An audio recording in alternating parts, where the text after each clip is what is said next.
Hi, Megan Butler. This is my makeup mini presentation for Wednesday, June 24th. The topic that I chose to present about is the progressive education. I'm a Dewey person, and this education reform was led by Dewey.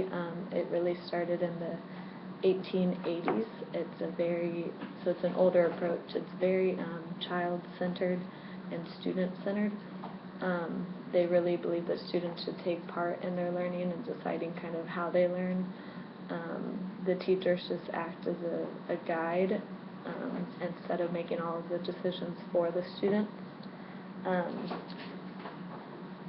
In the 1920s, education turned to more scientific techniques such as like education testing the students and intelligence testing.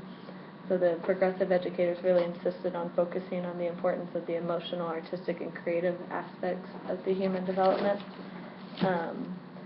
This curriculum isn't meant to like abandon traditional subject matter. It's just the way you teach it is different. Another thing I thought was really interesting, I think it's different from what a lot of people think of nowadays. It's that, and this is a quote from John Dewey, that education is the process of living and is not meant to be the preparation of future living. So I thought this was really cool because they kind of believe in the idea that schools need to represent the present life. Parts of the student's home life should take part in the schooling process, and that includes the teacher. So the teacher isn't seen as an authoritative figure, but rather there to assist the student as part of the community. I think that's different than what a lot of people think. A lot of people do think that, and students as well, think that teachers are a figure of authority inside the classroom and they're there to kind of be in charge of everything. But the progressivism education model is kind of the opposite of that. They think that teachers are there to kind of assist the child and help them out, but really it's more student-centered and student-focused. So it's seen as more the preparation for life.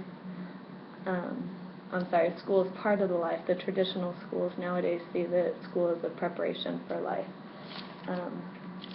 I like it. It's usually thematic learning, so it goes off a whole theme instead of just each individual subject taught during a certain time throughout the day. And students make a lot of the decisions inside the classroom, which I think doesn't happen as much as it should. A lot of times teachers, we can be very controlling, myself included. So I think this is a good education system in order to let the students take more control over their own learning and teachers kind of let go of the reins a little bit.